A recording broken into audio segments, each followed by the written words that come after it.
Disney on Ice. I think the tall team's about 140 days a year or so, and the amount of quick flips they have with this team and in this hall is pretty incredible. Our site offices were actually kind of right up in here, so we watched a lot of that day to day, every day. Scope in this building originally started with all the structural reinforcement in between every single joist, but all of the bleachers, the perimeter concrete slab that had cracked to all in. So this actually used to be the original, I want to call it the Edmonton Arena, but can't remember what the name was back 40, 50 years ago. The Oilers actually played here for a small stopgap time in between Rexall and everything getting built. So there was a full operational ice plant before it got decommissioned in 09. So we did the perimeter slab and telescopic bleachers. So these bleachers were, I'll say, very intricate to build and execute. Typically when bleachers get installed in buildings, they're in brand new buildings, not in buildings that have settled over 42 years. So the existing concourse slab, perimeter slab, to match this in rise over run of stair tolerances was interesting to do.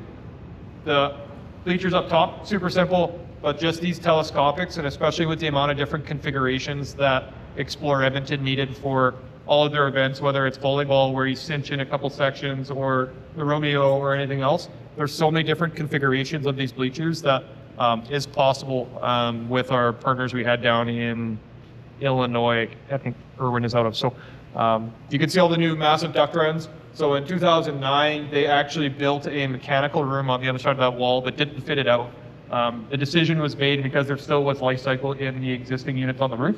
They were more or less going to use those until they were toast, of which we deemed in 21. They were toast. They were 40 years old, but the investment had already been made in 2009 for the two massive air handling units on the other side of the wall.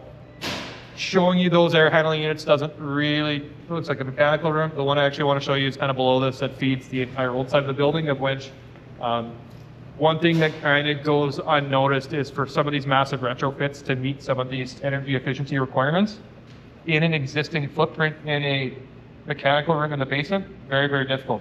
Your walls, your ceiling, your roof, you're not dropping them, you're not raising them, you're dealing with what you got.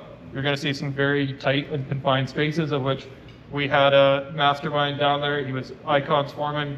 Like, out of our pocket, we bought him a gift saying, like, hey, thank you for everything you do. Here's a bonus for getting this thing done, because we don't know how you could have done it, because we made the decision as a team not to model specific areas, because if I did it, it's well spent time. And now that I think everybody else talked about data and functional modeling and talking about, let's go to a level of detail of 300 or 400.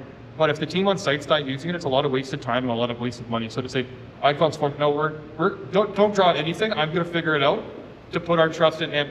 SEMA saves a ton of design time, and then the project as a whole is better off.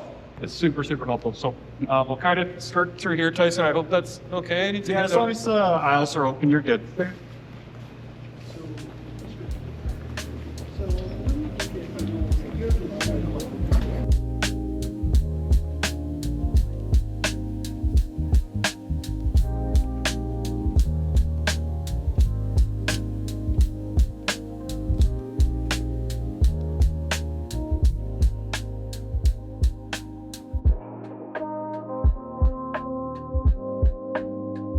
The little stick figure on the toys isn't quite the scale.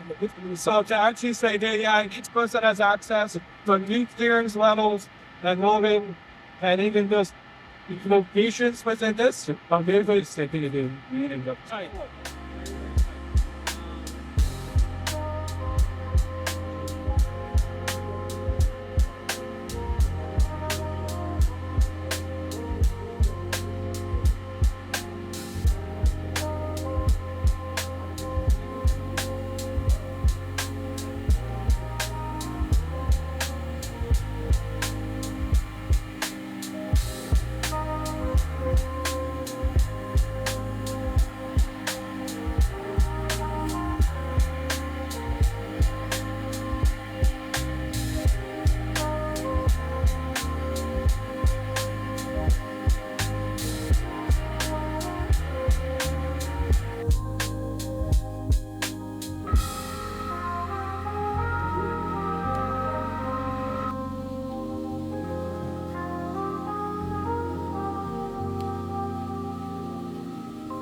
right now we're in Hall C. Hall C there's halls A, B, and C. Hall C is the biggest of the 3 original halls. It's about 70,000 square feet.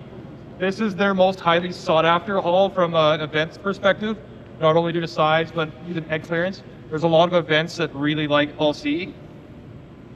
Coincidentally, it's also the hall that required the most work. So the amount of coordination to get in here, do the work. You can see all of the new beams in between all the existing joists, of which to get them there meant taking the entire system down, new beams up, new system all entirely back up, which included new sprinkler, new plumbing, new electrical, conduits, lights, etc. You can't really take for granted how much the ceiling height space goes back past this wall, but there's another truss beam line back there that there's probably 50 beams, all of which are a couple thousand pounds that all had to be hand rigged into place above mechanical, electrical that feeds all these offices. And so it was an intricate space to get into. One of the things that was really difficult in this building that I'll say maybe isn't as commonly thought of when it comes to building something in this building is what does it look like for safety between the construction team and the public, of which fire rated hoardings here and there and where what's previously fire rated, or over the course of 40 years we've had tags ripped off doors, of which a lot of these doors had existing tags ripped off, so we had to get the door certified to prove that that counts as our fire separation. In a lot of cases it actually made sense to just do a temporary fire rated boarding instead. So the amount that we spent on temporary fire rated boardings to divide some of these spaces so we could do work and have massive trade shows on the other side of the wall, as we had 100 people on this side of the wall doing hot work, was pretty intricate and required a lot of careful sequencing and planning. I know we want to get on the roof, and I want to get on the roof before we kind of honestly see one hall, you kind of see all 3, which thankfully for us was a lot of repeat work. We were able to execute and take advantage of a lot of lessons learned on the first hall that we were honestly quite a bit slower than Hall C, of which Hall A was about 20,000 square feet larger. We took 70,000 square feet and did it about in the same time. I can say one thing about this catapult here. If you go back in time, the whole retrofit here, the 2 gas fire units on the roof that's lost some lock there. As it was an annual place, it was like a fire unit. Someone they expected to open up the doors. But this is a people hall now. These ventilation systems are fed off that boiler plant downstairs. That's high efficiency water. The hydraulic system is unique out of heat pumps in the future, district energy. These units provide variable ventilation depending on the people loaded here. And they have heat recovery on them. So there's a lot of that up in a very efficient system compared to anything we will do. The one lean win that I guess is maybe cool to share, when we were doing the entire envelope replacement, so that entire envelope's about 5 inches insulation. It's a true R25. The cladding's not the fancy, it matches 09, and I say that tongue in cheek, it's fine cladding, it's just not, it's pretty fine. We were originally tarping, boarding it, ensuring that water didn't get in the building. It was actually one of our carpenters who was doing the boarding saying like, so what are we doing? What are we protecting here? And the amount that we were able to save and realize by just having tarps fall down at the first beam line and build a little bit of a dam around the perimeter and just let her buck. Like, what are we here to protect? There's the concrete, there's a little bit of finishes, but not compared to an office space or something like that.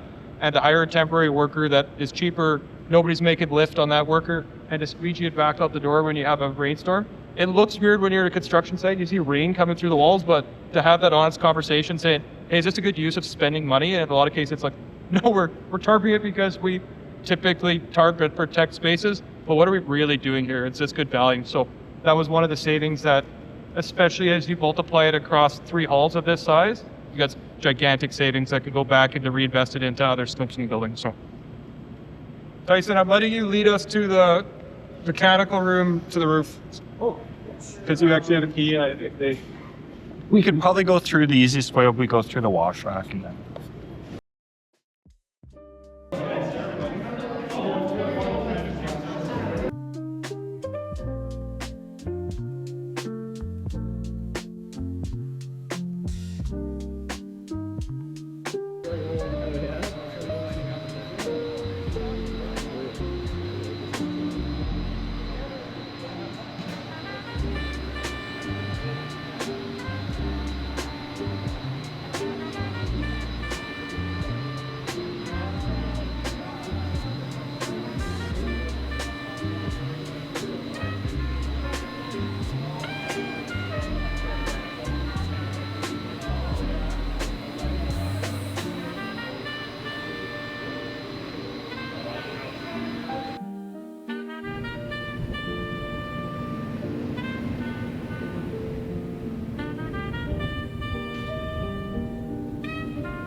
A ton, but entirely new envelope. So this envelope was entirely open to the elements.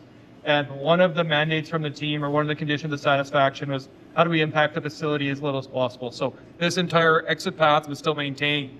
Security operations, they use this as a lunchroom. This was still an operational space. So what type of money are we investing into temporary hoardings to ensure that workers are safe, public's safe, but really how little impact can you have to the facility? So it's weird when that's one of your drivers for success is, hey, are they checking a 5 out of 5 on a checkbox, or what's the culture like for them to bring up concerns? And a lot of cases, like construction workers are leaving stuff outside the perimeter, and what does that look like? And so that ongoing communication between us and the facility is ongoing and fun some days. Tyson, what else is going to show up? We got like 10 minutes. Entrance 6, skylight. Entrance 6, for sure. Yeah. And how they wash. Probably one of the washers are awesome. I didn't expect it. So started this project is the fully accessible washer to me is probably one of the most meaningful to our guests. The fact just the ability for anyone to come here and didn't have zero limitations of intensity point limits. It's something, like I said, they didn't expect for it to be as big a deal as I thought it was going to be, but it's huge. So yeah, washrooms at 6. For those that aren't aware, fully accessible includes adult change table, full shower, an XY lift in the ceiling so that you can get somebody out of a wheelchair, get them into different areas, of which was a significant investment. Obviously, with us doing the washroom renewal, the cargo to space for that project makes a ton of sense.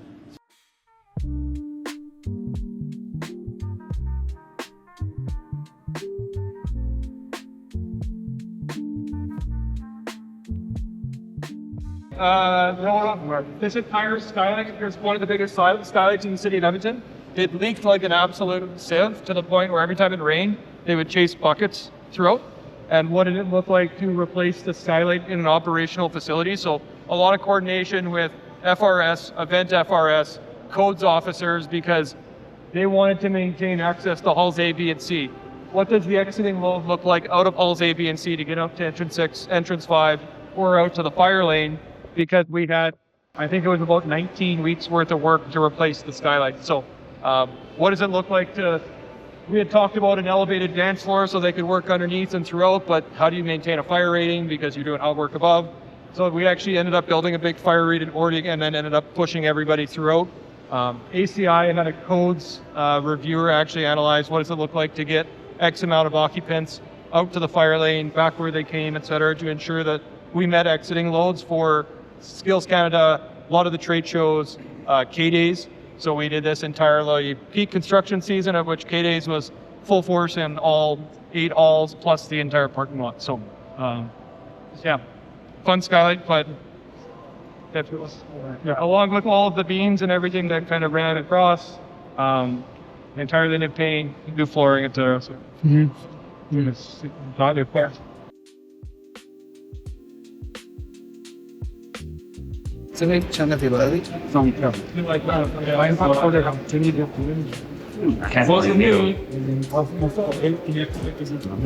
Obviously, in this function, Yeah, no, actually, there's something useful. This, I think, will be fairly rarely used, but a one time, obviously, a one time these is that's Section 6 used to be kind of an old, ugly mirror glass, very, very dated, zero energy efficiency. This has been totally redone. We've been able to increase a little bit the exiting ladder and a couple doors. This had to be done within a specific window just because it affected the exit capacity out of the mall on Hall A so significantly. So kind of right from day one, we were under the gun. As we did all the demo and removal, we found out that the existing grade beam and building was like 112 mils out of square, of which all of your drawings, specs, everything is based off of it being exactly on the grid line. So the amount of pivoting and grade beam structural work that was redone on the fly within the existing window. And I think that's one of the beauties of IPD is the structural engineer, Delnor, the concrete contractor can all go down saying, okay, this is currently open. How do we fix this based off of new information as we're getting it? You can't really tell kind of where our scope stopped, but what actually used to be here before the expo was built as an agricom with the Edmonton Gardens in like 1910. We found the existing foundation, so we have some photos of like the old piles from 1910 that were within our excavation space, and super, super cool. Obviously, every building's got weird nuances that you find as you dig some stuff up. That was kind of ours for this space, but yeah, the intent of entrance 6, as well as kind of this area, is all to match all of the 2009 side. In a perfect world, it doesn't look like this 2009 to 2023. It all kind of looks somewhat uniform. So as we kind of walk our way back around, I guess we can go outside. It's probably actually easier. We can come to. Please grab me if you have questions. I have a card if you have questions that come to you after. This tour is a little bit of a glimpse of kind of what we've done over the last 2 years. So. Yeah, space. Thank you, everyone. Thank you.